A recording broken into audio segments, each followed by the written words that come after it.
How often do we think about the impact our smiles might have on environmental issues? Probably not that often. It's likely a semi-automatic routine action that you take in your daily life, from brushing and flossing your teeth. How does this link up to environmental issues? Well, today, meet our guest, Lynda Sherman, who is interrupting the routine of dental care as the owner and consultant of Eco Smiles Dentistry, and she's the founder of the monthly eco-conscious dental subscription box, Get Mouthy. She's a writer, a speaker, and a practicing dental clinician, so I'm sure she's got a lot of juicy insider info about environmental impact simply by making small changes with your dental care routine. Time to get mouthy. Hello, listeners, and welcome to the Eco-ish podcast. I'm Tracy Lydiot, founder of Sustainable Living School and your host today. The purpose of this podcast is to illuminate the good work towards sustainability that companies are doing, honestly discuss trade-offs they might wrestle with, and share their interesting stories to help listeners like you make informed choices. Eco-ish podcast honors the imperfect journey towards creating an eco-conscious brand in an unsustainable society. Hi, Lynda. It's so great to have you on Eco-ish podcast today. How are you and where are you calling in from? Hey, Tracy, I am doing fantastic. Of course, thank you so much for having me on your podcast because we obviously have things in common. And I'm calling from today, Columbus, Ohio. All right. Well, I'm calling from British Columbia, so we are really far apart, and the magic of technology is connecting us today. Thanks for being on the show. And when you and I connected, it was super fun because my mom is in dentistry. She's been a certified dental assistant, oh my gosh, for probably 40 years. The woman deserves a medal, maybe even 50, like I think a long, long time. So I've been around dentistry my whole life, and it's as in your introduction, I said something like it's something that we don't really think about, but it's an action that we take every single day. So I'm really excited to click into this with you and hear all about the environmental impacts that you're making with your work. And could you just start us off by telling us what Eco Smiles Dentistry is and what Get Mouthy does? Awesome. So when it comes to Eco Smiles Dentistry, so this is dental consulting. So I coach dental offices in sustainability, going green. Now, I would love for them to do it out of the passion of their own heart, but we all know that businesses are driven by profitability.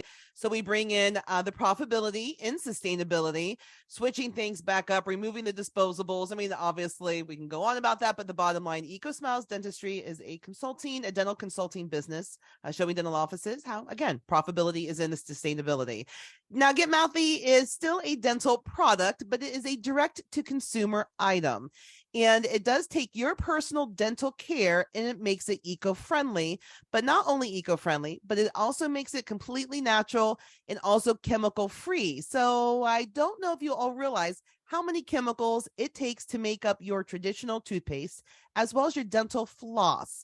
It's awful. It's awful. I wish to live, not only sustainably, but also as healthy as possible. So Get Mouthy is a wonderful product. And I don't have a toothpaste. I have a tooth soap. So hopefully we'll kind of get a little deeper of where the name came from, how the tooth soap came from, because it's a fantastic product. Oh my gosh. When you said chemicals in my dental care, my whole body just went like, ugh, I want to learn more about that. What are you talking about? Right. Right, because I think that I'm a big passionate fan about going non-toxic because our skin is our largest organ. And so we always talk about, there's like about 120 different chemicals most women apply to themselves every day through shampoo and hair products, right? Makeup. Like, think about the things every day you're putting in your body that now you're adding this like toxin load to your body. So then amplify that by putting it in your mouth. Like, oh my gosh. Okay, I can't wait to talk about this. So I'm always so curious to hear what was like the spark or inspiration that I have never met any dental office consultants to go sustainable. So tell me a little bit about that. How did you get started? Well, it all started actually with a nonprofit organization that I decided to implement because tooth decay is the leading cause of childhood illness yet it is completely preventable. And it is. I'm sorry, people. It is. It's Yeah. preventable, and you can check the facts. I know you're like, oh, everything on the internet you can't believe, but it is. So, but regardless, I want to help the world know what we can do. Everybody can do to be dental disease free. So we started off with a nonprofit organization. I thought with my gift of gab, I'd be able to make this nonprofit organization profitable and be able to spread the word very quickly. That's not how it happens. Unfortunately not. And also when I started also during the beginning of the COVID phase, I mean, literally in March of 2020 was when I was granted my 501(c) by the government here in the States. I mean, and again, the world had just shut down like really within that same week. So here I am. Now, talking to my entrepreneur friends here in Columbus, we were brainstorming and talking about residual incomes, right? We're supporting entrepreneurship. And I'm thinking, what a great idea to compete with the Ipsies or the Bark Boxes, or the Dollar Shave Clubs of the world and bring dentistry into it. Because we're so used to these traditional items. And I had made some really great connections in the consulting world or the influencer world of dentistry. So I was going to reach out to them. And I did, thinking I could put this luxury box together. But that's where the light bulb hit, right, Tracy? I'm thinking, oh, dear Lord, every item that I've chosen is 100% plastic. Not only is it plastic, but it's chemicals. Like you start when you build this business, you really start to look into items that you're going to promote. And I couldn't do it. Like I have a heart, whether that's a good businesswoman or not, regardless, I have a heart and I cannot contribute to the toxins in the world. So I'm like, I'm still going to do the box. I still want to do the box because I think it's a great idea. I'm going to support the nonprofits, but I'm going to make it just completely eco-friendly. That's just the way that it is. Yeah. So that's how this box came about. And the eco-friendliness. Now, I came up with a name first. I thought Get Mouthy would be a fantastic name.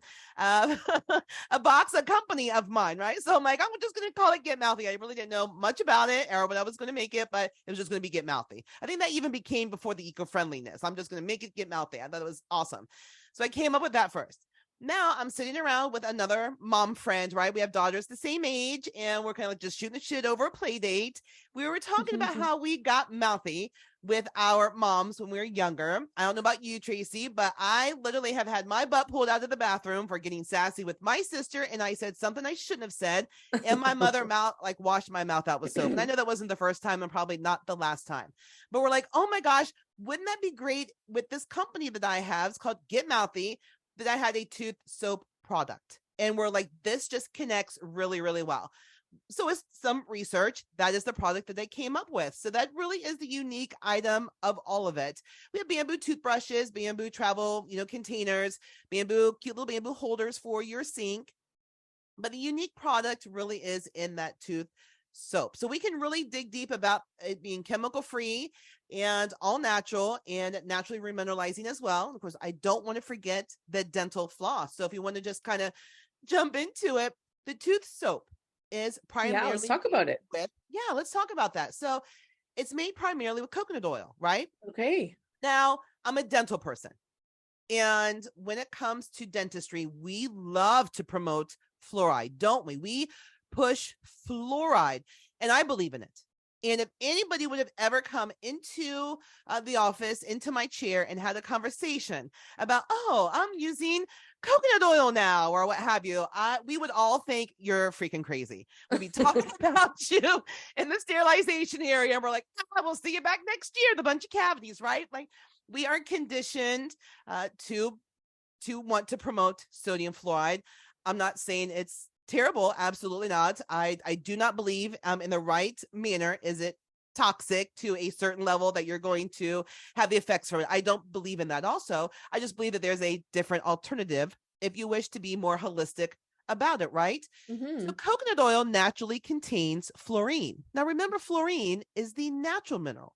It is on the periodic table. And that is the reason that we make sodium fluoride, is because fluorine is known to reduce your cavity risk, because that is what your tooth utilizes to build itself and to remineralize itself. Not sodium fluoride. Sodium fluoride is a compound. It's a medicament, right? Yeah. And that's where some of the toxicity, things can come from. And also toothpaste tastes delicious. So that's why kids are eating it, is because there's so many chemicals in your toothpaste. So that way it tastes like bubble gum and very berries and, strawberries and cream, right? Well, there's chemicals that make it taste like that. It's not actual strawberries and cream, what have you. Anyhow, what I have learned, Tracy, is that we really don't need the sodium fluoride that we are promoting so heavily, because now we're going to take it one step further. I hope I don't bore you guys, because now this is going to get to be a chemical process, our chemistry. But in order for sodium fluoride to work, okay, so sodium is a negative ion, right? Yeah. Now you need, because this is laws of attraction, and you need to have a positive ion somewhere in your mouth in order for sodium fluoride to work, because that's the negative, right? Well, we always tell you to brush your teeth first, right? And we brush your teeth with sodium fluoride, and then you rinse afterwards, right? With a mouth rinse that has fluoride in it as well. Right. But you don't have any plaque on your teeth, right? Because you just brushed your teeth. Well, where is the positive ion in your mouth? It's in the dental plaque. So if you don't have dental plaque on your teeth because you've just brushed it off, how's the sodium fluoride, which is your negative ion, it's basic chemistry, how is it going to work? Well, if you do research, and this is research that's published in dentistry, dental magazines, because that's where I read it, not on just like google.com, like, like it's actually published, dental, Yeah.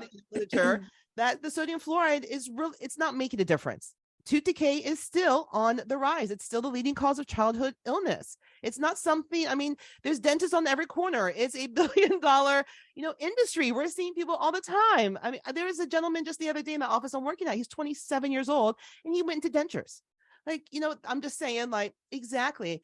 So here I have this wonderful product. So let's get back to my product, because it's completely chemical free, because we use fluoride, or we use the coconut oil with fluorine, which is your natural product that is already in our environment, and it gets into your saliva just naturally, right? By absorption. Yeah. And again, it's your natural product. It's already here, and you're already consuming it anyhow in the foods and things like that, because it's a natural element.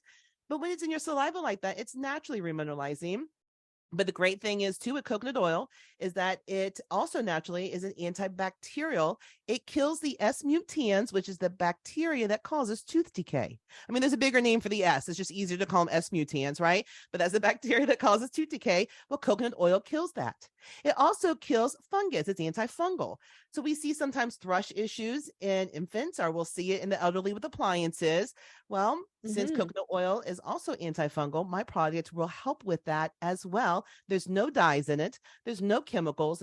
Everything literally is made here on earth. And what you'll do is you'll take your toothbrush bristles. You'll just get the bristles wet. You'll rub it over top of the soap. It's a 1x2 bar. It foams up so nice too. I love foam. I don't know what it is. Maybe that's the conventional toothpaste, girl behind me, right? I want to be like a rabbit animal. I love the foam, and it foams up really nice and it cleans up well. I have used it exclusively, since I launched it a year ago. And it's a really wonderful product. And again, it hits that niche. If you want to naturally remineralize your teeth, keep them healthy, but also be aware of the sustainability issues and the chemicals that we're putting into our body, because you are going to absorb them one way or the other, right? Yeah. Holy smokes. I just learned so much from you. Thank you.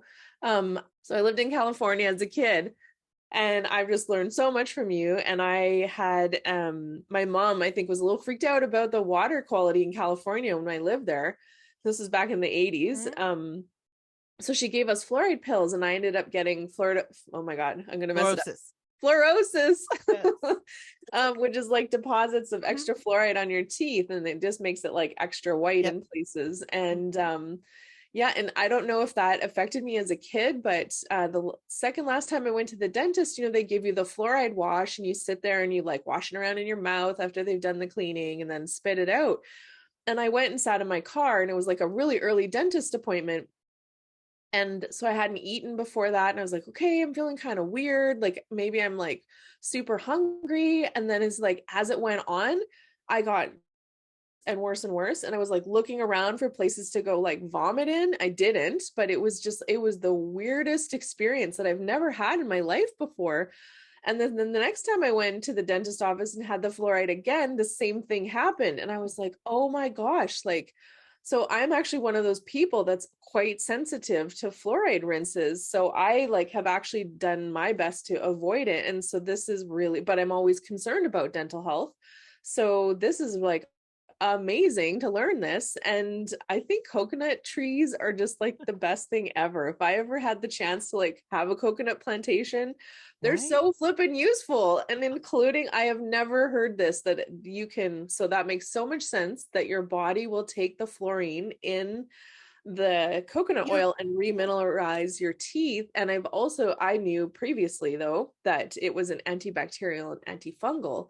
So that's really cool that you have like triple the value on this one little tiny product that you're putting in your bars. That's awesome. And I love that it also, what you shared about it, that it's foaming. I think everybody listening probably has that sort of that like, is it working? Because we're Right. so accustomed to like dish soap when it's like the traditional or Yeah. conventional kind and it's like foaming like crazy. And then when you do the eco-friendly swap and Mhm. you're like, you look and it's like, where's all the bubbles? I can imagine Totally. it's the same with toothpaste. I've tried all kinds of natural toothpaste. I've tried the tablets too, Hmm. which are a little awkward because you got to like crunch them and then Yeah. it's like Ugh. eating a candy and I have to like Yes. physically tell myself, don't swallow your toothpaste. So that would probably be so hard to use with kids, as just like a kind of a downfall of that style. So I'm really curious, can your products get shipped to Canada? Like are you able to, can I get my hands on one of your bars is what I'm asking you. I'd love to try it. I don't see why I could not send it to you.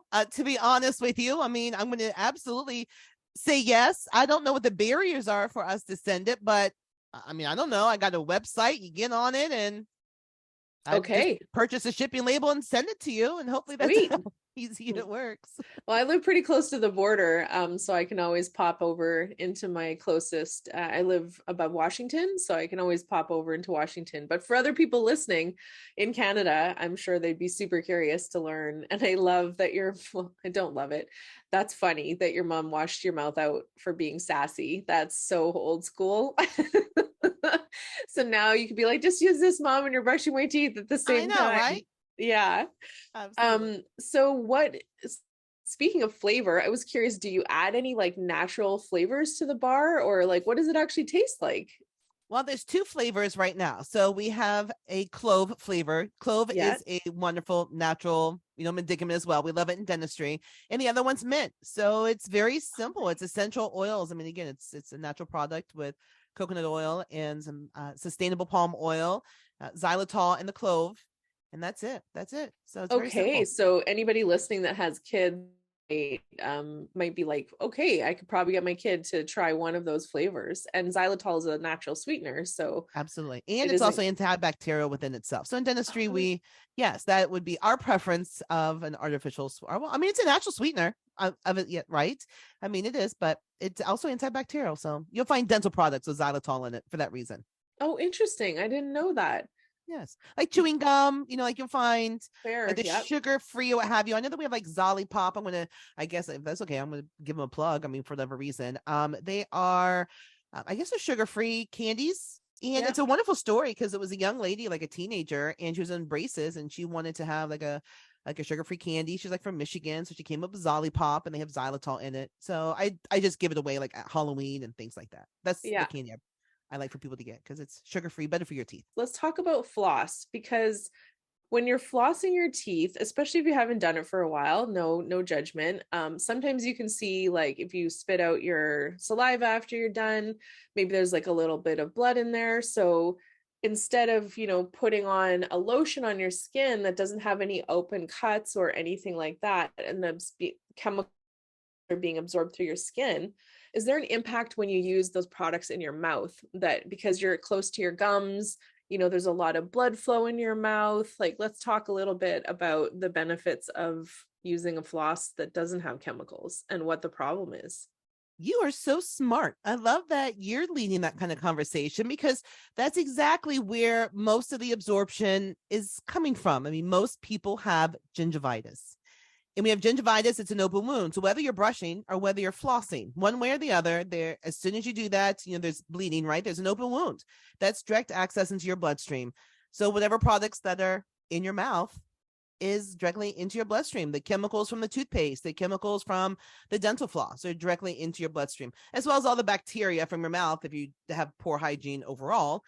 and we can go on. I mean, that's not my forte, but it does lead to cardiovascular disease and aggravates diabetes and high blood pressure. I mean, just freaking brush your teeth, people. I mean, seriously, and floss them. Absolutely. I have a great analogy. Okay, but it is like we did touch point because I have a really great analogy I'm going to share. But you're right. I mean, the gingivitis being an open wound, everything goes directly into your bloodstream. So you do have to think about, right, the chemicals and all those products. But I have a fun analogy. I love that you had an analogy too. Of course, it's because you're your mom. So when you eat food, right? Yeah. So what's on your teeth? What is on your teeth, we call it plaque, or we call it biofilm. Essentially, all that it is the rotting food in your mouth. It's nothing else. It is that rotting hamburger or French fries or chicken nuggets or Caesar salad with cheese pizza, whatever that you ate. That's what it is, right? It's just chewed up now, and it looks like a whitish, yellowish film. It has just transitioned into this film, a biofilm, but it's your rotting food, right? So now you have rotting food in your mouth. And what bacteria loves is rotting food. And bacteria are live organisms. They are live little creatures. If you pick it off and put it underneath a microscope, you are going to see all those little creatures moving around, right? So they are live organisms. Some people think that bacteria is just like glitter, right? Like it's just sparkles or, like an inner object. No, it's not. They are live organisms. So all these bacteria, right? And there's all this food, and it's a party, right? They're telling all their friends, like, hey, come here, right? There's cheeseburgers, there's French fries. So all these bugs are now in your mouth eating that biofilm. Now, when things eat, eventually things have to poop. What is causing tooth decay is the acidity from bug poop. That is what causes tooth decay. That's what you got to get off. I use the analogy too sometimes, like when you're at a barbecue, right? And somebody brought, the macaroni salad, and somebody just made hot dogs, right? And it's noon. And everybody ate at noon, right? Now you went fishing at the lake, or, you're playing Frisbee. It's 3-4 hours later and you're hungry again. You're like, oh, I'm going to go snack. I'm going to make me a little plate. But then your friend's like, oh, but that macaroni salad's been sitting out for a couple hours and it's warm and it's got mayonnaise, and you know how it goes bad, right? So you're like, oh, I'm not going to eat it. However, your boyfriend ate it, you ate it, and now it's 8:00 at night. You guys are coming home. Maybe you brushed, he didn't brush. So what is in his mouth, right? His mouth is that rotting macaroni salad that he had earlier, and that hot dog that they had earlier at the barbecue that you refuse to eat any of it a couple hours later because the sun is going to ruin the mayonnaise. But yet your boyfriend or your partner ate all that stuff, didn't brush their teeth, so that all that nastiness is still in their mouth along with bug poop. I'm just saying, brush your teeth, everybody. Brush your teeth. Okay.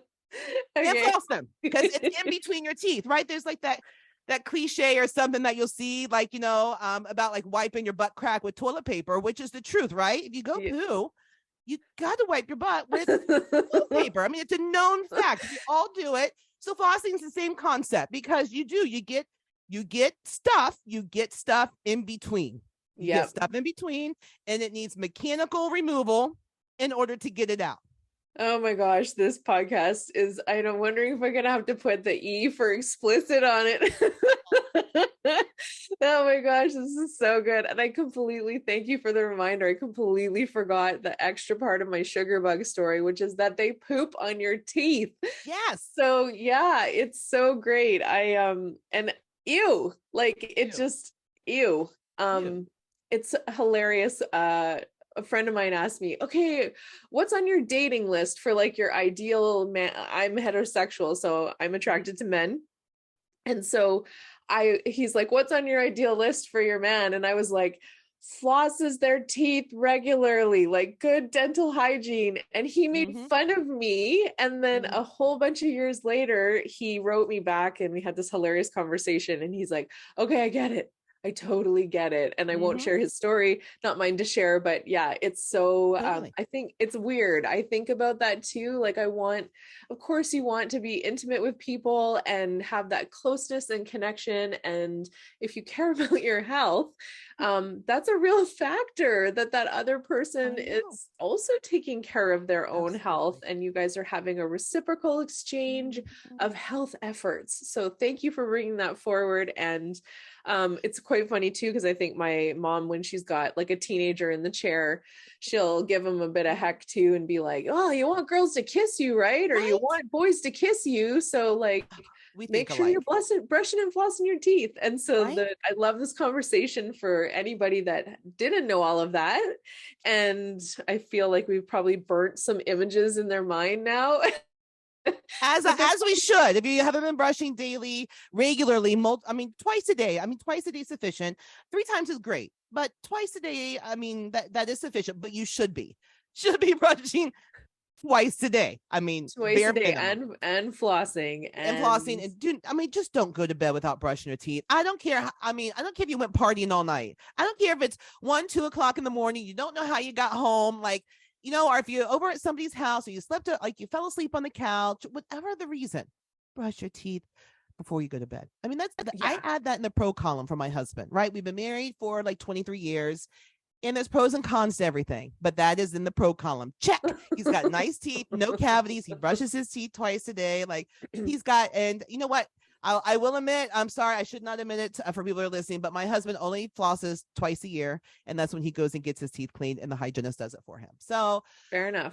yes, but his diet, he does not consume sodas, which is a huge impact, which is not something we're going to talk about because that does not promote me, because we have talked a lot about, get smiles, and, we haven't so much about Eco Smiles dentistry. But let's stay on the floss, though, real quick.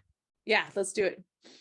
Now, as I've talked to my colleagues, my dental friends, you always think floss is floss, Healthy. right? Like it's Yeah. a one item, One right? thing. Yeah, just like Floss. it's floss. You don't think about what it is. It's just floss, right?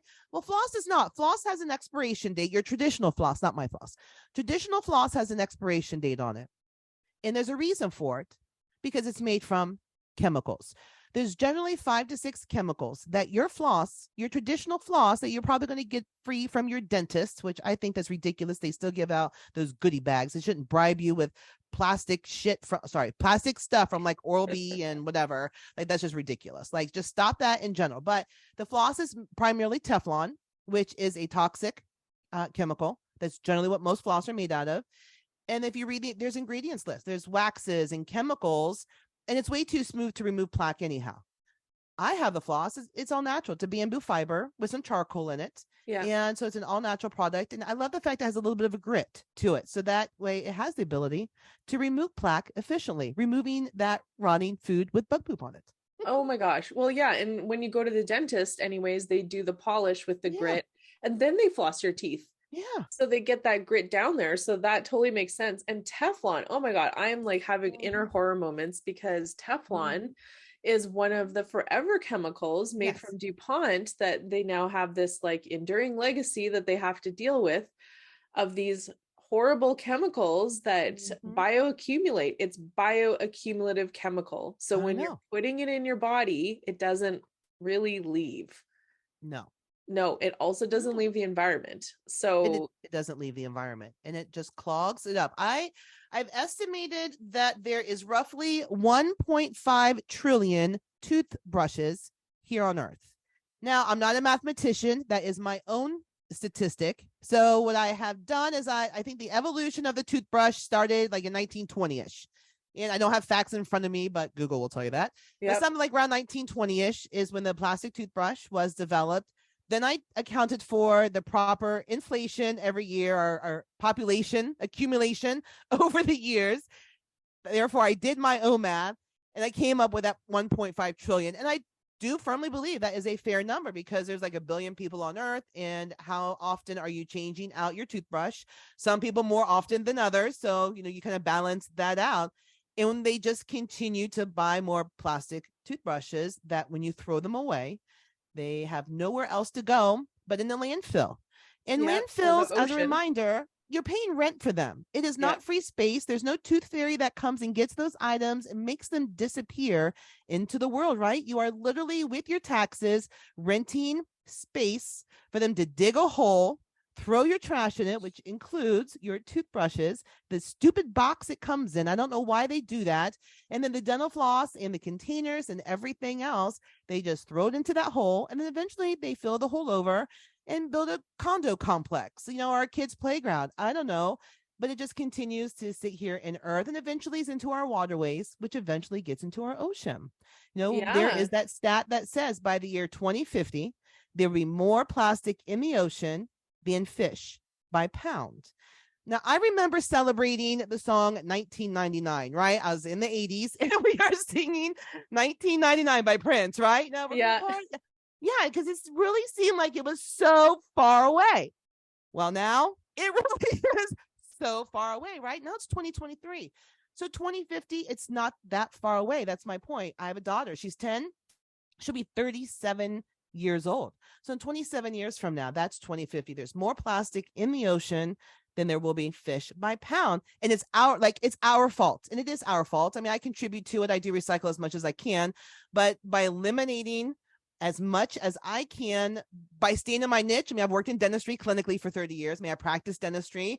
That's where my passion is, obviously, with, everything else. I'm going to stay in that niche and say, hey, people, if you are using any plastic whatsoever in your dental care, not only are you contributing to the decay on the earth, which you are, but then also there's your body too. You're decaying out some of the parts of your body because there's chemicals involved in those traditional products. Yeah. So, get on getmouthybox.com and I've got something that's completely all natural for you. And it protects the earth, which it's we amazing. really love. Well, let's talk about that with the plastic and the toothbrush alternative. Sorry, I was stumbling over my words because I just had this picture flash in my head. I was in Guatemala a couple of winters ago, and I went into the big department store that they had in this town that I lived in, and there was just like this wall of toothbrushes, like Crest and Colgate, I think are probably two of the main brands that you can buy in a retail store. And there's this one lonely little package that was hanging there that was brown in this wall of like white and like windowed boxes, exactly what you're talking about, just all plastic and like the colors that you're familiar with. And I was like, oh, I'm like, what is that brown one? And I walked over and it was from Colgate. So bless them. I'm not a big fan, but bless them for putting a alternative out into the market. I don't know if it was also covered in chemicals and had plastic bits, but I was like, I need a new toothbrush. I'm gonna buy the brown one. And it turned out to be, biodegradable packaging, no plastic on the packaging, like plastic window. And the toothbrush was, it was marketed as bamboo handle and natural fiber bristles that would break down. So it reminds me that sometimes we don't have the choice. We don't have the luxury of choice. So some folks that are listening might not have the huge luxury of choice. So the adage I always go to is do the best you can in your own context. And then if you do have choice, you can choose now from plastic to find alternatives like wood or bamboo that will eventually break down. So I wanted to talk about bamboo a little bit. So what does somebody do if they do get your Get Mouthy subscription box and like they come to the end of their toothbrush? I think you should only use them, I think it's for every 3 months, and then replace them is what I remember.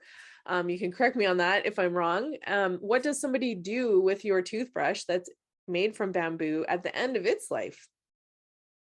So yes, it's bamboo. And what would you do? You know what? This is really great because I use a hair care product and I can send my packaging back to them. So ultimately, at the end of the day, I need to implement that program. But right now, you're responsible for your own bamboo products. They are naturally biodegradable. I mean, the earth will take care of itself. You have a compost pile. I mean, it's just one of those things you have to be responsible enough for that. Now, if you want to throw it into the trash, dear Lord, but if that's what you want to do, don't put it into a trash bag, right? Just let natural products be open to the air so that way they can decompose on their own when they get thrown into a landfill. You can be creative with it, get on freaking Pinterest, and they have cute little things that you can make them.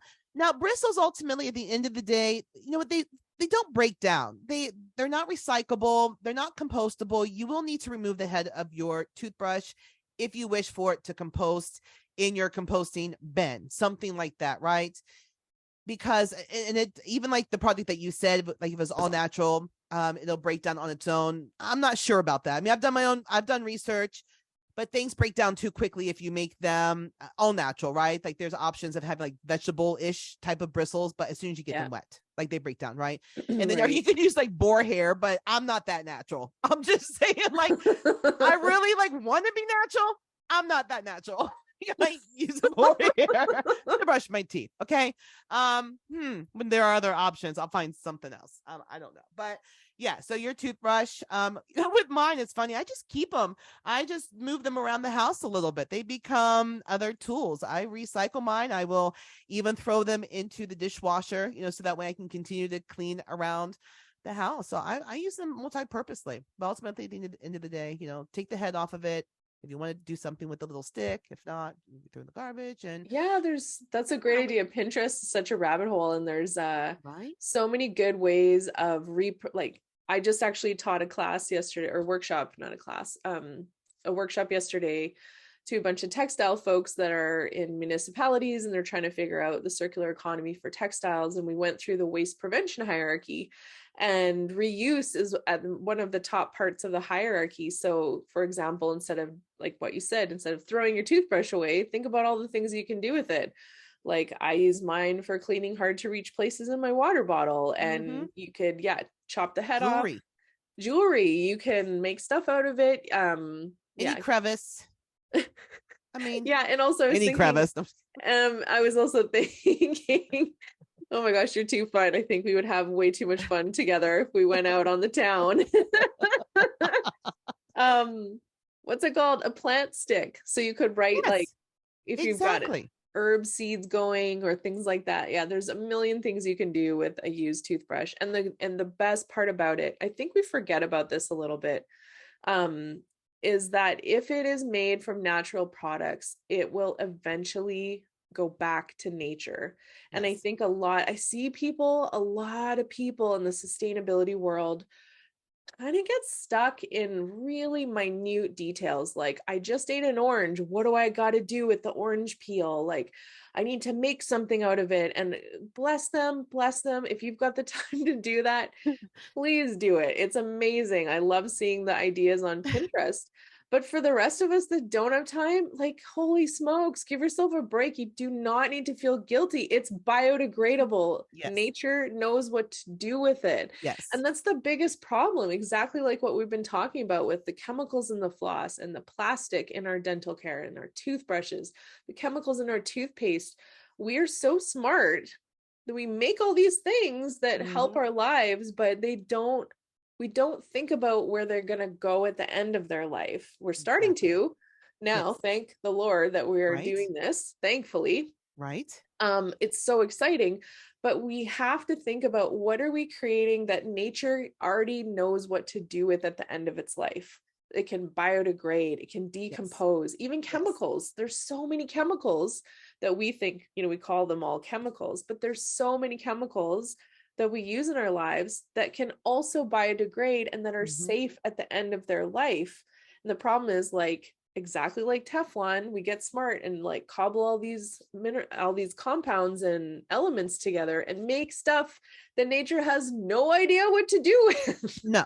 And you know what? And you're making stuff too. I like to make that point, is you're making stuff. So we need to we need to think about what stuff is being made, and some stuff should not be made, because when stuff is made, that's your greenhouse gases, right? That is your carbon dioxide that's being emitted into the air. That's your greenhouse gas. And people really realize that, but products just need to stop being made. Yes. So when it comes to fast fashion. like it takes a lot to make plastic. I mean, I know that we're talking about a toothbrush, but at the end of the day, it takes a lot of emissions to make that plastic, right? Yeah. So sometimes you have to think about what the product is and the emissions involved to make that product.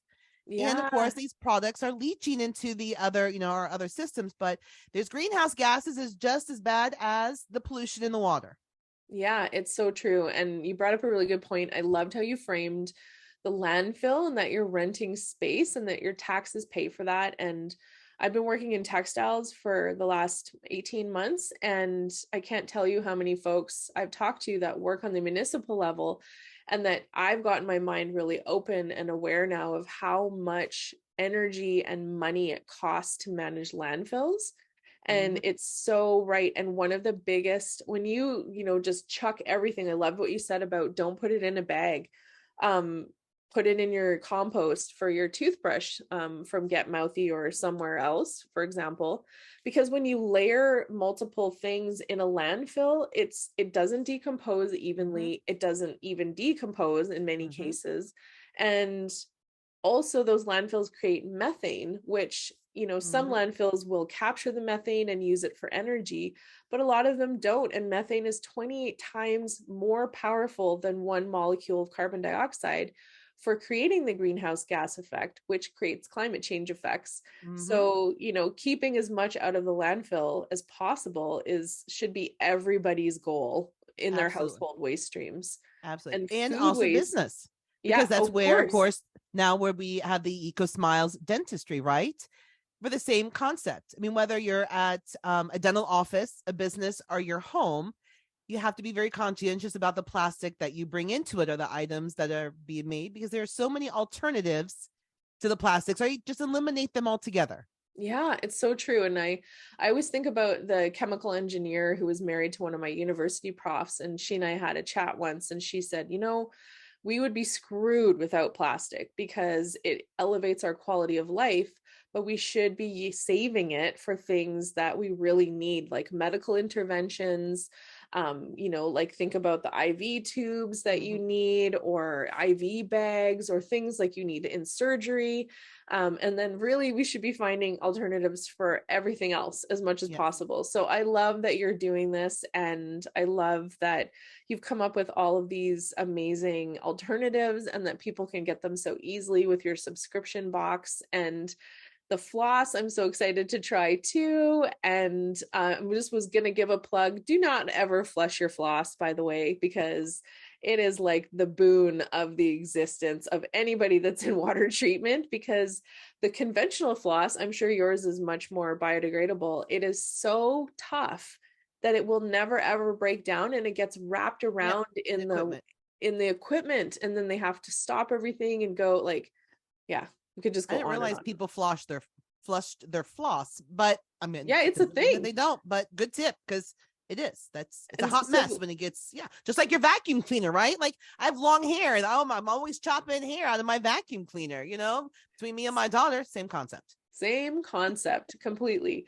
So one of the things I like to ask about is trade-offs before we wrap up. So a trade-off would be, for example, I make like a super healthy granola bar, but I have to wrap it in plastic. Have you had any challenges with your company, either with your consulting business, talking to dentist offices, or getting your subscription box going? Have you had to manage any trade-offs that were challenging for you?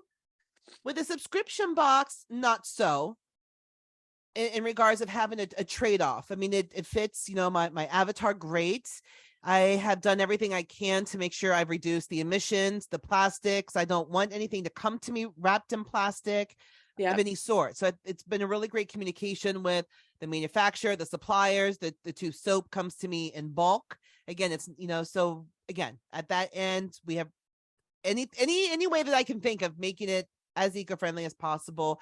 When it comes to dentistry, sometimes it is different, because the number one thing that I promote is reducing, or actually eliminating, all of the plastic barriers that are being utilized in non-critical areas. Yeah. It is something patients do not recognize. They just don't. We don't use them, and not one patient has said something. Nor when you go to the OBGYN, are they plasticking up the room? They just don't, right? And you are getting a mammogram, they're not plasticking up the machine. Like, they're not plastic up. In dentistry, we're very excessive with that. And some people's mindsets, of course, is utilizing, like, they all want to combat with OSHA, which they don't understand that, because it's an occupational and safety thing, or they'll talk about infection control. My barrier really is non-educated. Maybe that's not very, very, very polite. Not educated as much as they should be. I don't know how to make it polite. The darn well is they're followers. They know what they know. They haven't been told otherwise, which is fine. I've had to educate myself as well, but we Yeah. just don't need those barriers. So it's a mindset of understanding to transition out of that, to be comfortable with it, understand that you're still utilizing, appropriate infection control in the office. I think one of the biggest barriers, Tracy, at the end of the day for anybody, is just knowing what to do with your items that are recyclable. In a business, things, in our lives, we're lazy and we're convenient, right? That's Yeah. why we are utilizing and over excessively any plastic. because you go buy it, you use it, and you throw it away. You are really not responsible for it. I mean, you're paying your taxes to store it for a lifetime. But other Yeah. than that, there it goes. Otherwise, you're going to have to find an alternative that you're going to have to put effort into. And it takes effort to take your cardboard boxes, break them down, and walk them out to the garbage can. It takes Mhm. effort. It's so much easier just to keep the freaking boxes together, stack the boxes together, throw more trash in them, and then everybody fights of who's going to take it out, and then finally somebody does. Like, that's so much easier. Those are the barriers. Is also a mindset, right? It does not really take much more effort to separate certain items, or just to rinse out your item. Your shampoo bottle, your soap bottle, your detergent bottle is not recyclable if you don't rinse it out. Rinse it Mhm. out, recycle it. So, I mean, Mhm. just effort sometimes, mindset and effort. That really is Yeah. what it is. Mindset and effort in any field, right? Just do Yeah. it, right? And do it No, right. it's so true. And I had a fellow on actually his podcast just came out. Sharewares, Cody Irwin, who's the CEO, and he does a lot of recyclable food packaging, and he has a super cool QR code tracking system that he's created. And he and I got in this good conversation about mattresses because he was talking about exactly what you're talking about, the convenience, the effort. You know, Mm-hmm. the example was you're moving out of your house and you're literally so exhausted, the moving truck's coming, and then you're like, gosh darn it, what the heck am I going to do with my mattress? Like, maybe you forgot it, or it's just one of those things that just Mm-hmm. commonly seems to get chucked out in the back alleys. And so we were talking about that exact thing. Like, sometimes in life, yeah, you get to that, you have your own personal trade-offs where you're like, I'm literally gonna lose my mind if I don't like get on this moving truck and go. And you have to leave something behind, which is a trade-off. And I love what you're saying too, is that it comes down a lot to education and awareness. And so what I hear you saying is that you work with dentistry practices to better understand like what are the alternatives from a hygiene and a health and safety perspective that don't include plastic, and that also like you're helping people understand those little things. Like, we don't think about like, oh right, if I don't rinse out this, you know, container, whatever was in it, it's now contaminated, it can't be recycled, and quite likely if you don't screw the lid on tight enough and chuck it in the recycling, it's now contaminated everything else. So that kind of goes into the wish cycling bucket where we think like, oh, someone else will take care of it and I'll Mm-hmm. stick it in the recycling and hope that it goes somewhere it needs to go. Right. Yeah, and it's a tough landscape to navigate because it's also always changing. And so I'm really grateful that someone like you is out there helping dentistry practices become more eco and make better choices. And I'm just so pumped that you're making this subscription box. And so I'm really curious. Let's do a plug for you. How do people get their hands on that box? How do people connect with you if they have a dentist office that they're listening and they're like, my dentist needs to talk to Lynda? How do people get in touch with you? Well, first off, my name is Lynda Sherman, and it is Lynda with a Y. So the world is very simple with lyndasherman.com, Lynda Sherman, SHERMAN.com. And on there, I do list not only my nonprofits, which you can click on that website and donate if you wish, but also Get Mouthy is the link for that is on there, and Eco Smiles Dentistry. So it's kind of one of the very first, easiest ways, just as a person, lyndasherman.com. Outside of that, Get Mouthy, we have talked about that the entire episode. GetMouthyBox.com. Get on GetMouthyBox.com. That is the website to the subscription box where you can purchase your initial kit from there. Amazing.